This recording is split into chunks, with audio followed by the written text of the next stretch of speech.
نحمده ونصلي على رسوله الكريم أما بعد فأعوذ بالله من الشيطان الرجيم بسم الله الرحمن الرحيم سورة الكهف آیت نمبر 9 أم حسبت أن أصحاب الكهف والرقيم كانوا من آياتنا عجبا آیت نمبر 9 سے 20 تک آج ہم انشاءاللہ پڑھیں گے۔ تو سب سے پہلے میں آپ کو اس کی بیک گراؤنڈ جو ہے وہ بتا دوں، جو ہم ابھی سٹارٹ کر رہے ہیں سورہ الکہف یعنی اصحاب کہف کے بارے میں۔ تو اصحاب کہف اصل میں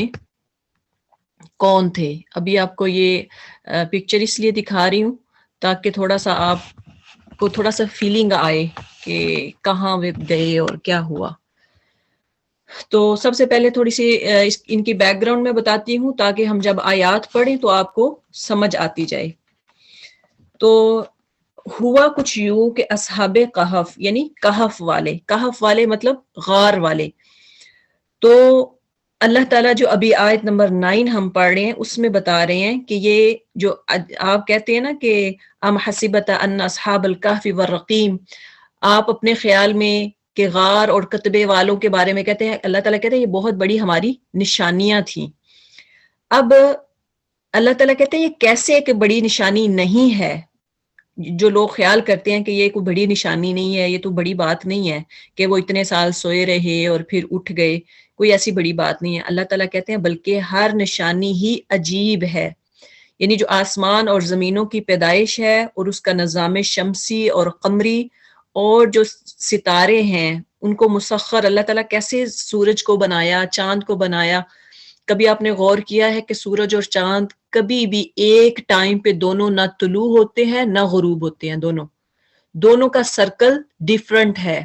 ایک اپنے سرکل پہ آتا ہے، اپنے ٹائم پہ آتا ہے، اپنے ٹائم پہ چلا جاتا ہے، دوسرا اپنے ٹائم پہ آتا ہے۔ کبھی آپ نے نہیں دیکھا کہ سورج کی جگہ پہ چاند نظر آ گیا ہو، چاند کی جگہ پہ آپ کو رات کو سورج نظر آ گیا ہو، ایسا نہیں ہے۔ یہ کتنی بڑی نشانی ہے، کتنی بڑی نشانی ہے اللہ تعالیٰ کی۔ اسی طرح پھر رات کو ستاروں کا مزین کرنا، ستاروں کی خوبصورتی، ستاروں کی وجہ سے آپ، چاند کی وجہ سے آپ رات کو جو روشنی آتی ہے وہ تو آپ چیزیں دیکھ سکتے ہیں۔ یعنی اندھیری رات میں اگر چاند ہو ہی نہ، اس کا تصور ہو ہی نہ، تو آپ کیا خیال کریں گے؟ بالکل اندھیرا اور آپ کوئی باہر نہیں نکل سکے گا۔ تو اللہ تعالیٰ کی یہ بہت بڑی نشانیاں ہیں۔ تو اب کہف اس غار کو کہتے ہیں جو پہاڑ میں ہوتا ہے۔ کہف کس کو کہتے ہیں؟ اس میں اختلاف ہے، کچھ کہتے ہیں کہ یہ نیرو ویل، جو چھوٹا سا کنواں ہوتا ہے، غار کے مطلب ہے نیرو ویل، یا پھر اس کا مطلب ہے وائڈر، وسیع۔ کہف کا مطلب ہے وسیع غار۔ تو بعض کہتے ہیں کہ جو جیسے ہم اردو میں کہتے ہیں نا کہ غار، تو غار کا مطلب، اس کا مطلب نیرو بھی ہو سکتا ہے اور وسیع بھی ہو سکتا ہے، دونوں معنی میں آتا ہے۔ لیکن یہاں پہ آپ جب پڑھیں گے تو اللہ تعالیٰ قرآن میں فجوہ کا ذکر کر رہے ہیں آیات میں۔ تو فجوہ کا مطلب کیا ہے؟ بہت وسیع غار۔ تو اس کا مطلب ہوا کہ یہ وائڈر ویل تھا، بہت بڑی غار تھی یا کیو تھی، کوئی چھوٹی چیز نہیں تھی، چھوٹی غار نہیں تھی۔ اب اس میں الرقیم کہتے ہیں، اس میں اختلاف ہے بعض صحابہ، اور اس سے مطلب ہے کہ بستی کا نام ہے۔ الرقیم بستی کا نام ہے جہاں یہ واقعہ پیش آیا تھا، جہاں اصحاب کہف کا یعنی وہ سو گئے۔ اور یہ بعض اس میں اختلاف ہے، بہرحال لمبا چوڑا کہ یہ کہاں پہ ہے، کس جگہ پہ ہے۔ تو اس کی ہم زیادہ ڈیٹیل میں نہیں جائیں گے، صرف اتنا ہی کہوں گی کہ یہ جو واقعہ ہوا، یہ شہر کا نام جو ہے نا یہ ہے ایفسس۔ ایفسس شہر جو کہ آج جو اس دور میں، جدید دور کے، جو ٹرکی میں واقع ہے، ٹھیک ہے، یہ ٹرکی میں واقع ہے۔ اگر کسی نے شاید دیکھا ہو تو آپ دیکھ سکتے ہیں، وہاں پہ یہ شہر ہے، اور قدیم جو پرانا شہر، تو آج کل یہ ٹرکی میں موجود ہے، اور وہیں پہ یہ غار۔ اور الرقیم کا جو میں نے ابھی آپ کو بتایا کہ الرقیم ابھی آپ اسی آیت میں پڑھیں گے، آیت نمبر 9 میں ہی، والرقیم کانوا من آیاتنا عجبا، تو رقیم کتبے والوں کے. اب کتبے والے کیا ہیں؟ وہ جو جس جیسے تختیاں لکھی ہوتی ہیں نا، تو الرقیم اس کو کہتے ہیں. جیسے ابھی آپ کو نظر بھی آ رہا ہے کہ تختی لکھی ہوتی جس کے اوپر لکھا ہوتا ہے کہ اصحاب غار، اور جب وہ اللہ تعالیٰ نے ان کو جب پرماننٹ موت دے دی تو اس وقت پھر ایک انہوں نے لکھ کے لگا دیا تھا. تو یہاں سے مراد الرقیم یعنی جن کا نام لکھا ہوا تھا کہ یہ ان کے فلاں فلاں نوجوان تھے اور کتنی ان کی عمر تھی اور کیا. تو اب اصل میں یہ واقعہ یوں ہوا کہ پہلی جو آیات ہے نا اس میں اللہ تعالیٰ بہت زیادہ ڈیٹیل میں نہیں بتا رہے. آپ کو ایک خلاصہ بتائیں گے کہ جو ابھی آیات ہے ام حسبت ان اصحاب الکهف والرقیم کانوا من آیاتنا عجبا، تو اذ اوى الفتية الى الكهف، یہ جو ابتدائی آیات ہیں اس میں اللہ تعالیٰ مختصر سا ایک خلاصہ بتا رہے ہیں کہ اصحاب کہف کا ایک واقعہ ہوا تھا. لیکن اس کی ڈیٹیل جو ہے اگلی آیات میں اس کی ڈیٹیل اللہ تعالیٰ بتاتے ہیں کہ کس طرح سے ہم نے ان کو مضبوط بنایا اور کس طرح پھر ان کی گفتگو جو ہے انہوں نے آپس میں، جو اصحاب کہف نے یعنی وہ جو نوجوان تھے انہوں نے آپس میں کس طرح سے ڈسکشن کی غار میں جا کے. غار سے پہلے انہوں نے کیسے باتیں کی جب کہ ہر طرف جادو ٹونے ہو رہے تھے، ہر طرف بتوں کی پوجا ہو رہی تھی، ہر طرف یعنی غیر اللہ کی عبادت کی جا رہی تھی. وہاں پہ اتنا جادو عام ہو چکا تھا، فال لوگ نکالتے تھے، جادوگری کرتے تھے، بڑے بڑے جادو وہاں پہ اس وقت جو ہے نا اس دور میں مانے جاتے تھے. تو اس دور میں چند نوجوانوں کو اللہ تعالیٰ نے ہدایت دی. اب آپ آیت 10 میں پڑھیں گے کہ اللہ تعالیٰ نے جو ان کو ہدایت دی وہ انہوں نے خود دعا کی تھی اللہ تعالیٰ سے. کیا انہوں نے کہا تھا؟ فَقَالُوا رَبَّنَا آتِنَا مِن لَدُنْكَ رَحْمَةً وَهَيِّئْ لَنَا مِنْ أَمْرِنَا رَشَدًا، یہ انہوں نے دعا کی تھی. تو اللہ تعالیٰ ہدایت تب دیتا ہے جب انسان خود دعا کرتا ہے. تو وہ نوجوان جب انہوں نے دعا کی کہ ہر طرف بت اور ہر طرف فال ہے اور ہر طرف گناہ کے کام، غیر اللہ کی عبادتیں ہو رہی ہیں، اس وقت ان کا ایمان جاگا. انہوں نے دعا کی کہ اے اللہ، اے ہمارے پروردگار، ہمیں اپنے پاس سے رحمت عطا فرما اور ہمارے کام میں ہمارے لیے راہ یابی کو آسان کر دے. دیکھیں کہ انہوں نے یہی دعا کی ہے کہ اللہ تعالیٰ ہمارا جو کام ہے، ہمارا جو مشن ہے، اسلام کا مشن ہے، یہ ہمیں اس میں کامیابی عطا فرما. تو یہاں سے ہمیں یہ بھی سبق ملتا ہے کہ آج کے ہمارے جو نوجوان ہے، یہ طبقہ کدھر جا رہا ہے. اگر یہ آج کے چند نوجوان کھڑے ہو کر اسلام کی دعوت کو عام کرنا شروع کر دیں تو پوری دنیا میں دعوت عام ہو سکتی ہے.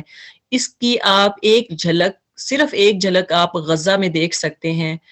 جو حماس کے مجاہدین ہیں ان میں آپ دیکھ سکتے ہیں. انہوں نے چند نوجوانوں نے جن کا ایمان اتنا مضبوط ہے، جن کا ایمان اللہ تعالیٰ کے لیے صرف اللہ پہ توکل کرنے والے ہیں، کچھ بھی نہیں ہے ان کے پاس، کچھ بھی نہیں ہے. دنیا کی آپ دیکھتے ہیں امریکہ کی پاور، یورپ کی پاور، ان کے سامنے کچھ بھی نہیں ہے، زیرو ہیں وہ. لیکن ان کا ایمان اتنا مضبوط ہے، بوسٹر ایمان ہے ان کا. وہ کس لیے ہے؟ ان کے پاس کون سی طاقت ہے؟ اللہ کی، قرآن کی، دین کی طاقت ہے. تو اگر چند لوگ بھی مل کر، جب انہوں نے دیکھیں کہ تھوڑا سا جب واقعہ کیا ہے تو پوری دنیا کو ہلا دی ہے. پوری دنیا آج کل ہلی ہوئی ہے، آپ اس کو دیکھ لیں. ایسے ہی اصحاب کہف تھے جنہوں نے، صرف چند لوگ تھے جنہوں نے دقیانوس بادشاہ کے سامنے اپنا کلمہ بولا تھا. اپنا کلمہ انہوں نے عام کیا تھا کہ اللہ تعالیٰ کی عبادت کرو، صرف ایک اللہ کی عبادت کرو، یہ بتوں کی عبادت تم کیوں کرتے ہو؟ تو اس وقت وہ جو بادشاہ تھا دقیانوس، وہ پیچھے لگ گیا، ان کو مارنے کے در پہ ہو گئے. اس وقت انہوں نے اپنا ایمان چھپانے کے لیے پھر ایک غار میں پناہ لی. اب اللہ دیکھیں کہ آج ہمارے جو نوجوان ہیں کیسے اپنا ایمان بچا سکتے ہیں. کاش کہ ہمارے نوجوان موبائل کو چھوڑ کر قرآن کی طرف آ جاتے. کاش ہمارے نوجوان یہ جو شطرنج ہے، گیمز ہیں، جنہوں نے ہمارے بچوں کا کیریئر تباہ کر دیا ہے، اس کو چھوڑ کر نماز کی طرف آ جائیں. کاش، اللہ سے دعا ہے کہ یہ جو آج کل نشہ عام ہو چکا ہے، یہ چھوڑ کر ان کا دل جو ہے نماز میں لگ جائے، قرآن میں لگ جائے، حدیث میں لگ جائے تو کیا ہی اچھا ہو۔ آج ہمارے بھی چند نوجوان کھڑے ہو کر تو اپنا ایمان محفوظ کرنے کے لیے یہ سب کچھ دنیا کی جو چیزیں ہیں، جو گیمز ہیں، یہ دنیا کی چیزیں ہیں، ان کو چھوڑ کر اللہ کی طرف آ جائیں۔ ہو سکتا ہے اللہ ہر دور میں کوئی نہ کوئی جو ہے نا وہ معجزہ کرتا ہے۔ تو اب ہم سٹارٹ کرتے ہیں سورہ کہف کی آیت نمبر جو ہے 9 سے۔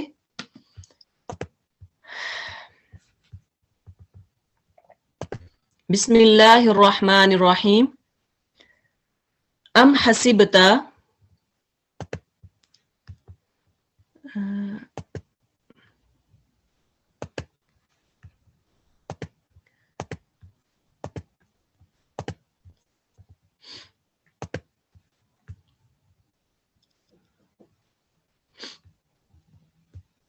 ام حسبتا،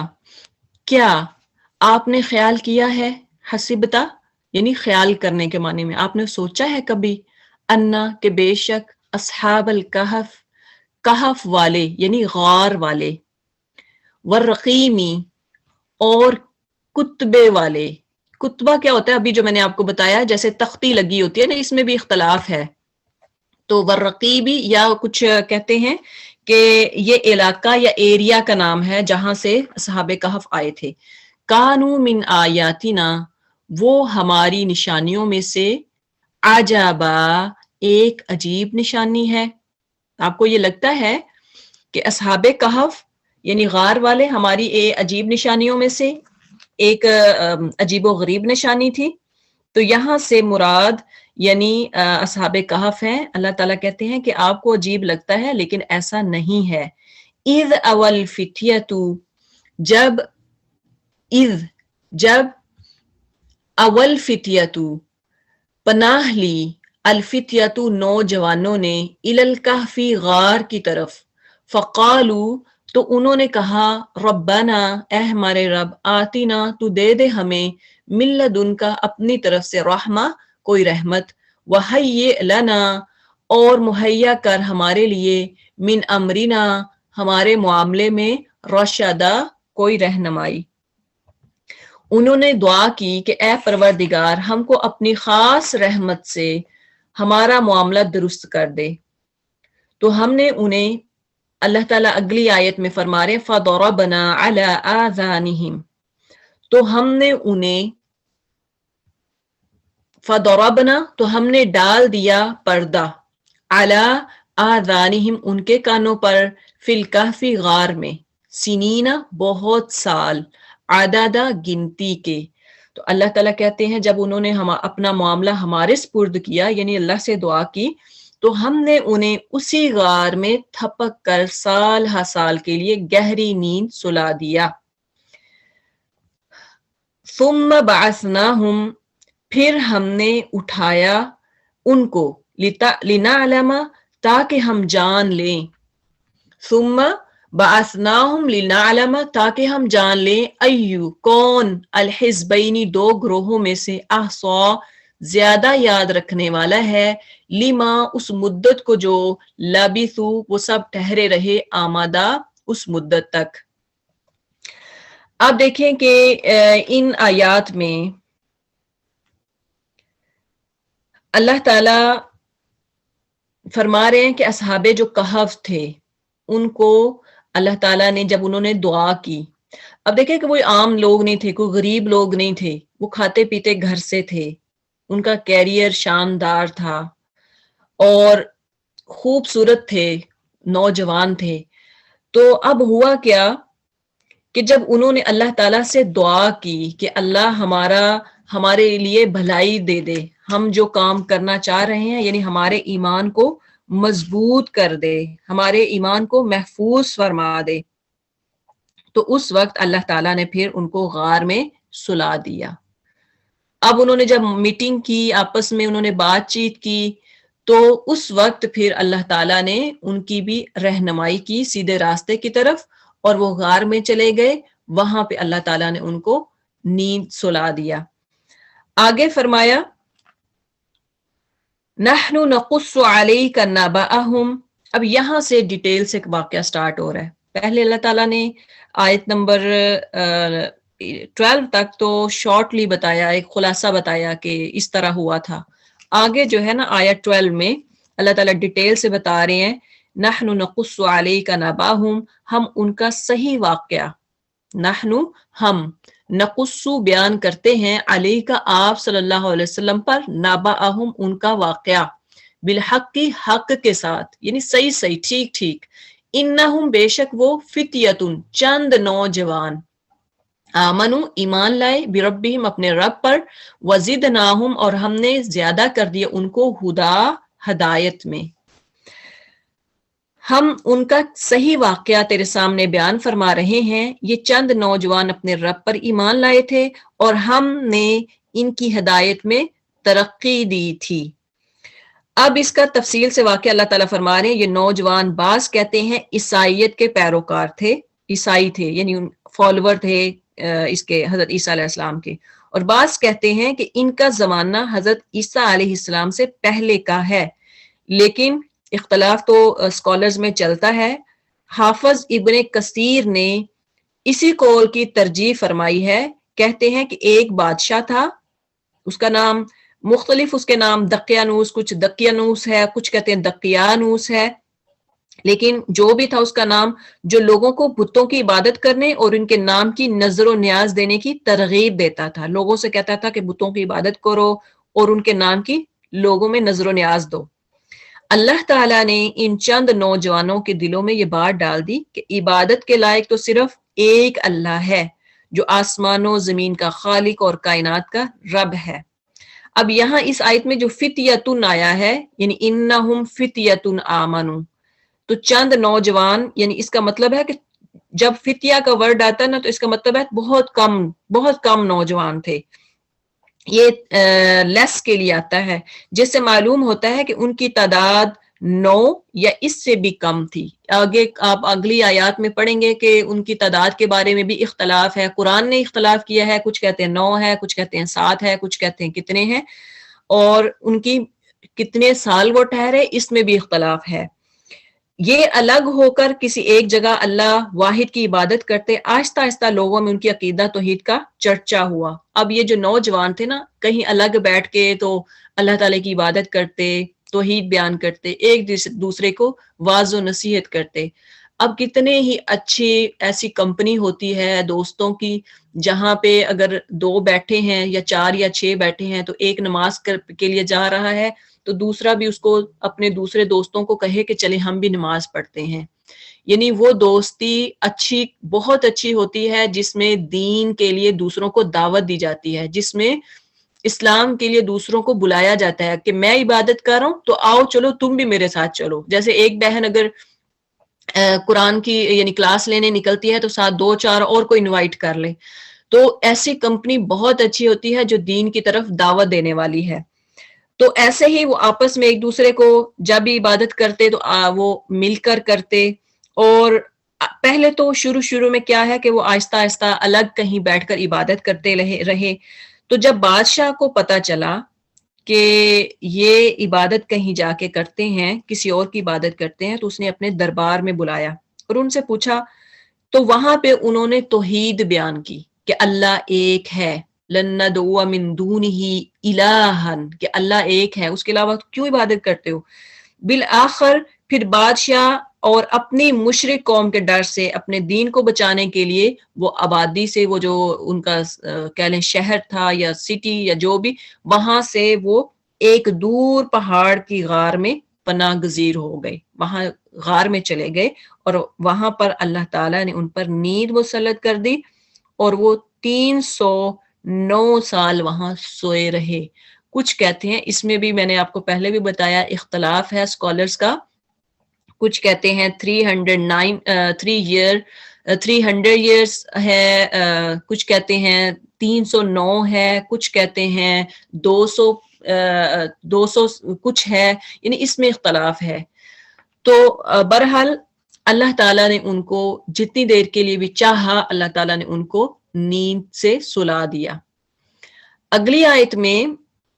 وَرَبَطْنَا علی قلوبہم، اور ہم نے بند باندھ دیا علی قلوبہم ان کے دلوں پر، اذ قاموا جب وہ سب کھڑے ہوئے، فقالوا تو انہوں نے کہا ربنا رب السماوات والارض، ہمارا رب وہ ہے جو آسمانوں اور زمینوں کا رب ہے، لن ندعو ہرگز نہیں ہم پکاریں گے، من دونہ اس کے سوا الہ کسی کو معبود، لقد قلنا اذا شططا بلا شبہ یقیناً ہم نے کہی اس وقت زیادتی کی بات، یعنی اگر ہم نے ایسا کہا کہ اللہ کے ساتھ کوئی شریک ہے تو یہ بہت زیادتی کی بات ہوگی۔ یہ وہ ان کا قول، یہ ان کا خطاب تھا جب انہوں نے بادشاہ کے سامنے بات کی تھی۔ تو اب اس سے یہ بھی ایک سبق حاصل ہوتا ہے کہ جب آپ کو دین کی بات کرنی پڑ جائے، جب آپ کو کہیں بولنا پڑ جائے تو آپ حق سچ کی ساتھ دیں، آپ حق کی بات کریں۔ تو وہاں انہوں نے یہ نہیں ڈر کے کہ بادشاہ یا اس کی قوم ہمیں مار دے گی تو ہم حق کا کلمہ جو ہے وہ اس کو بدل دیں، بلکہ انہوں نے ڈٹ کر یہ کہا کہ ہم اس کی عبادت کرتے ہیں، رب السماوات والارض، جو ہمارا بھی رب ہے اور آسمانوں اور زمینوں کا بھی رب ہے۔ اور یا پھر وہاں انہوں نے ہجرت کر دی۔ اب کہاں ہجرت کر دی انہوں نے ہجرت کر دی ایسا جو ان کا راحت والا جو جگہ تھی، یعنی گھر سب سے زیادہ سکون والی جگہ انسان کے اپنے گھر کی ہوتی ہے، تو اپنی انہوں نے آرام سکون، اپنا خاندان، اپنے والدین بہن بھائی سب کو انہوں نے اللہ کی خاطر چھوڑ کر یعنی ہجرت کر دی۔ ہجرت کیا کی؟ اپنے شہر سے دور چلے گئے۔ آگے فرمایا ہؤلاء قومنا، یہ ہماری قوم، اتخذوا انہوں نے بنا لیا ہے، من دونہ آلہہ اس کے سوا کئی معبود، لولا کیوں نہیں یاتونا وہ سب لاتے علیہم ان کے معبودوں پر بسلطان بین دلیل واضح، فمن اظلم پھر کون ہے زیادہ ظالم، ممن اس سے جو افترا اللہ پر باندھے جھوٹ، علی اللہ کذبا جو اللہ پر جھوٹ باندھتا ہے۔ یہ ساری سپیچ انہوں نے کس کے سامنے کی تھی؟ اس بادشاہ کے اور اس کے فالوورز کے سامنے۔ وَإِذِ اعْتَزَلْتُمُوهُمْ اور جب تم سب الگ الگ ہو گئے ہو ان سے، اور وَمَا يَعْبُدُونَ إِلَّا اللَّهَ اور جن کی وہ سب عبادت کرتے ہیں اللہ کے سوا، فَأْوُوا إِلَى الْكَهْفِ تو تم اب سب پناہ لے لو غار کی طرف، يَنشُرْ لَكُمْ وہ کھول دے گا تم پر، ربکم تمہارا رب، من رحمتہ اپنی رحمت سے، وَيُحَيِّئْ اور وہ مہیا کرے گا، لَكُمْ تمہارے لیے، من امرکم تمہارے معاملے سے، مرفقہ کوئی سہولت۔ اب جب انہوں نے تقریر کر دی بادشاہ کے سامنے، جب انہوں نے بادشاہ کے سامنے جو ان کا ڈائلاگ تھا وہ ہو گیا، اس کے بعد وہ آپس میں گفتگو کر رہے ہیں کہ اب ایسا کرتے ہیں ہم کہ اس شہر کو چھوڑ دیتے ہیں، جب ہمارا ایمان الگ ہے، ہمارا ایمان اللہ پر ہے، اب ہم نے اس جگہ پہ کیوں رہنا ہے، تو اب یہاں سے ہم کہیں اور چلے جاتے ہیں۔ تو وہ اب جہاں بھی ہم جائیں گے تو وہ اپنی رحمت سے ہمیں ضرور مہیا کرے گا، اپنی رحمت ضرور ہم پر نازل فرمائے گا، ہمیں کوئی نہ کوئی کسی معاملے میں ہمارے کاروبار میں سہولت دے گا، آسانیاں کرے گا۔ اب اس کا مطلب یہ بھی ہے کہ جب انسان اللہ کے آگے ڈٹ جاتا، اللہ کے لیے، اللہ کی خاطر کسی بادشاہ ظالم کے سامنے ڈٹ کر بات کرتا ہے، اللہ کا کلمت اللہ کو بلند کرنے کے لیے کسی بادشاہ کے آگے بات کرتا ہے، تو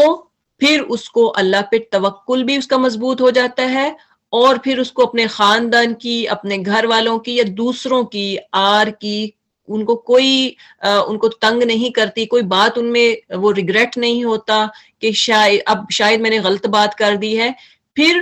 آپس میں جب انہوں نے ڈسکشن کی کہ اب ہمیں اس جگہ کو چھوڑ دینا چاہیے، ہم کہیں چلتے ہیں، اللہ تعالیٰ ضرور ہمارے لیے آسانیاں کرے گا، ضرور ہمارے معاملات آسان کرے گا، تو انسان کو اللہ پہ توکل کرنا چاہیے۔ وَتَرَى الشَّمْسَ إِذَا طَلَعَتْ تَزَاوَرُ اب جب وہ کہف میں یعنی غار میں چلے جاتے ہیں، اللہ تعالیٰ ان کو نیند سے میٹھی نیند میں سلا دیتے ہیں۔ اس کے بعد کیا ہوا کہ وَتَرَى الشَّمْسَ اور تو دیکھے گا سورج کو، اذا طلعت یعنی جب انسان اللہ کے سپرد اپنے معاملات کر دیتا ہے تو پھر اللہ بھی اپنا کرشمہ ضرور کرتا ہے، اللہ بھی معجزات کرتا ہے۔ اور تو دیکھے گا سورج کو، اذا جب طلعت وہ طلوع ہوتا ہے، تزاور وہ جھک جاتا ہے، عن کہفہم ان کے غار سے، ذات الیمینی دائیں جانب، وَإِذَا غَرَبَتْ اور جب غروب ہوتا ہے، تقرضہم وہ کترا کر نکل جاتا ہے ان سے، ذات الشمالی بائیں جانب، وہم فی فجوۃ اور وہ کھلی جگہ میں، منہ اس غار سے، یعنی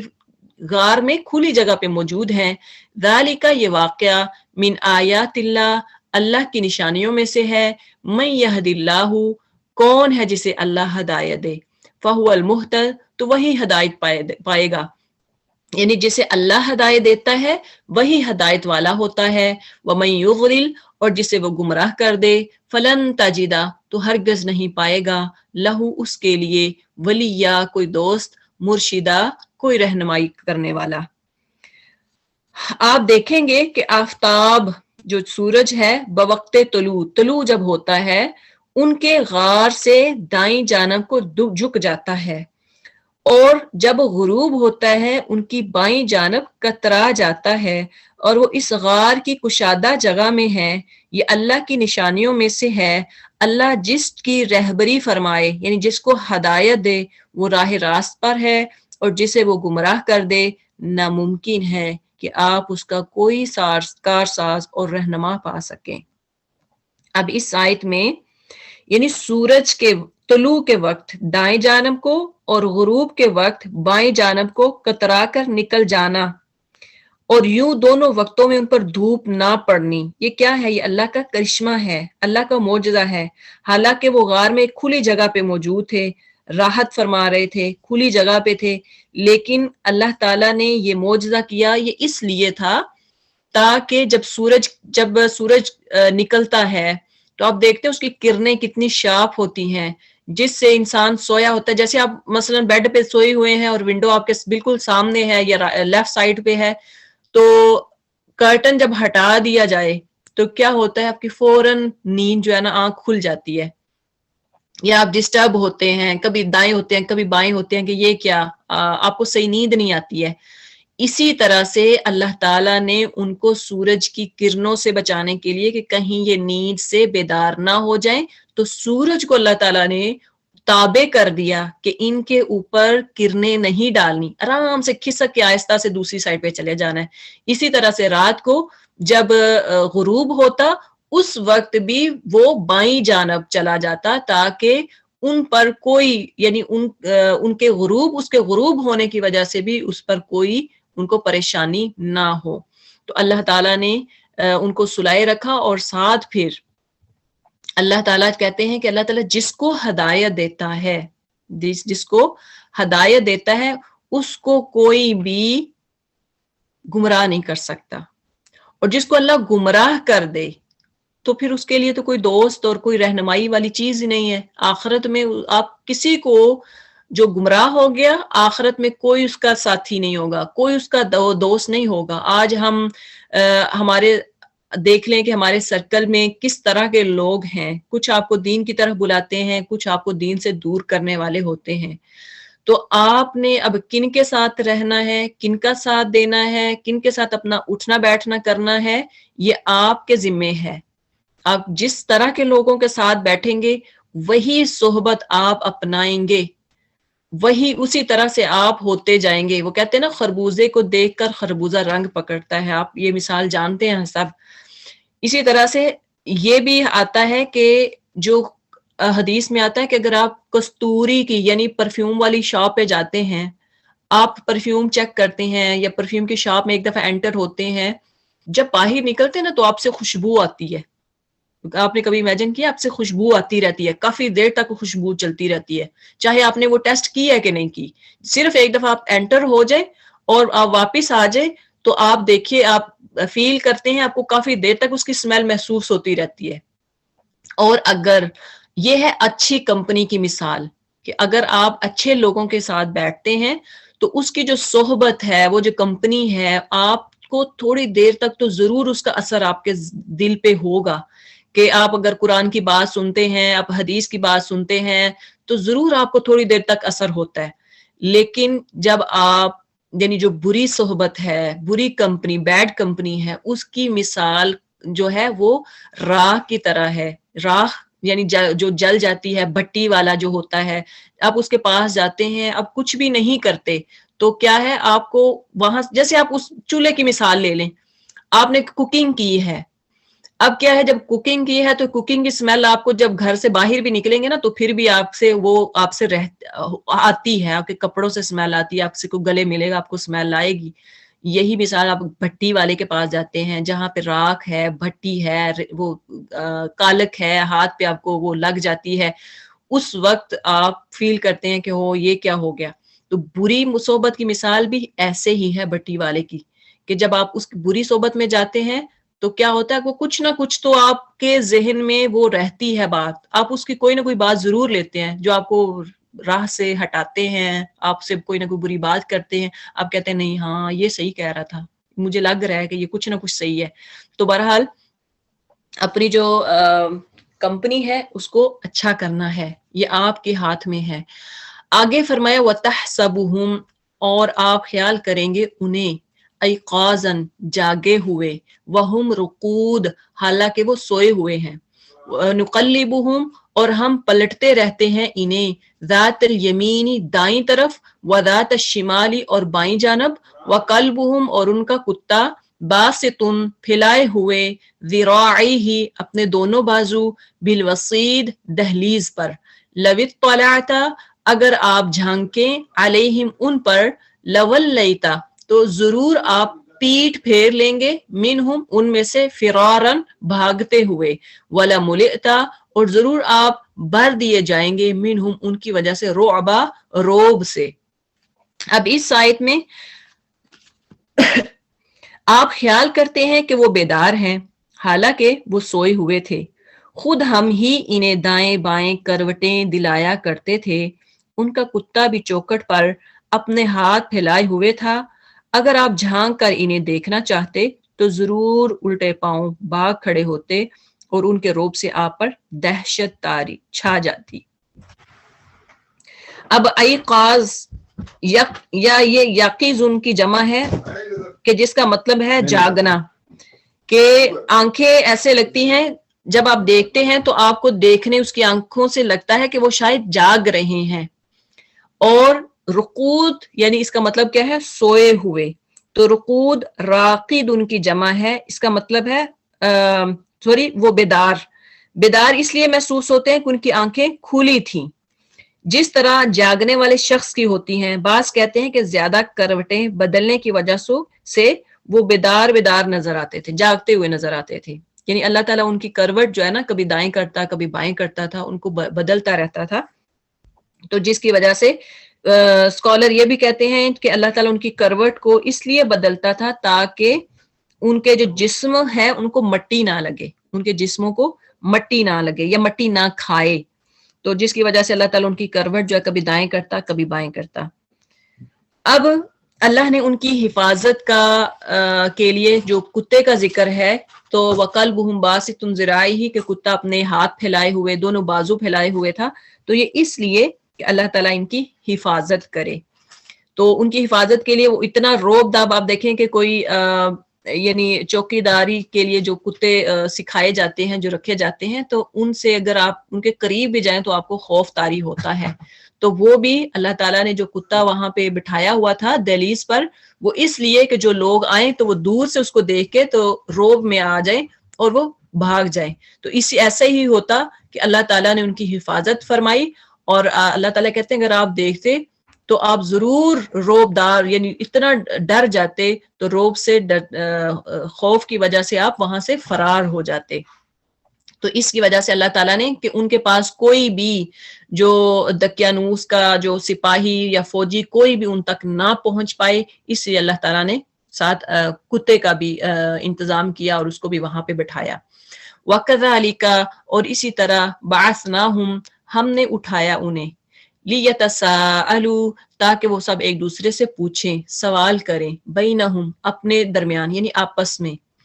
اب یہاں سے ان کو جب زندہ کر دیا تو وہ آپس میں بات چیت کریں. قَالَ قَائِلٌ, کہا ایک کہنے والے نے, مِنْهُمْ, ان میں سے, یہ جب سو کے اٹھے ہیں تو اس کے بعد کی بات ہے.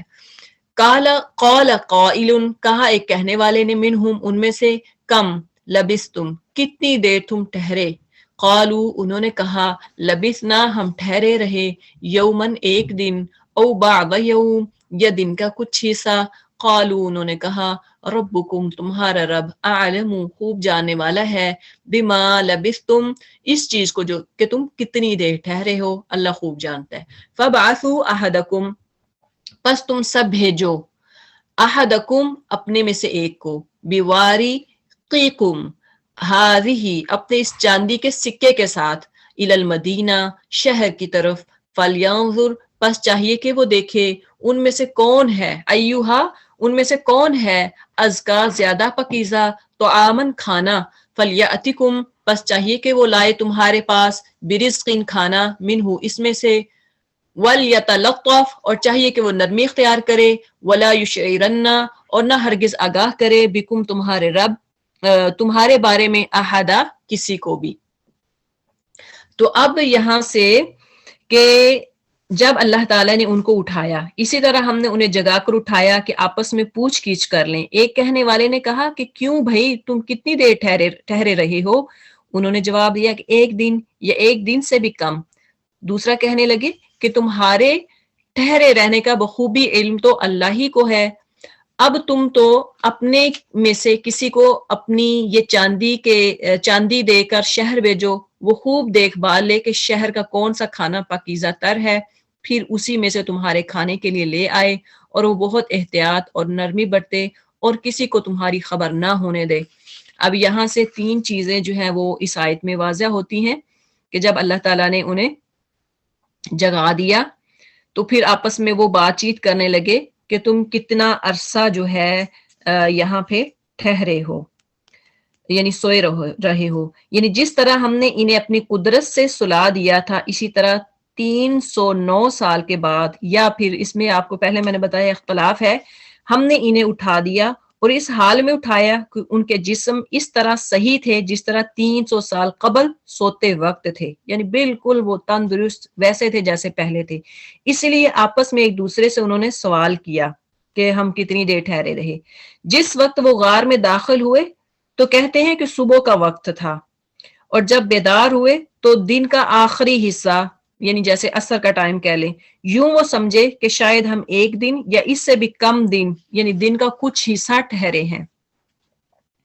اب اس کے بعد کیا تھا، جب اٹھے تو ظاہری بات ہے بھوک لگی، ان کو فیل ہوئی کہ وہ کھانا پینا ان کو چاہیے، تو اب اللہ تعالیٰ نے یعنی جب ان کو اٹھایا تو انہوں نے یعنی وہ بھوکے تھے، بیدار ہونے کے بعد خوراک جو انسان کی سب سے زیادہ اہم ضرورت ہے اس کی فکر میں لگ گئے کہ اب کچھ کھانا لے کر آئیں۔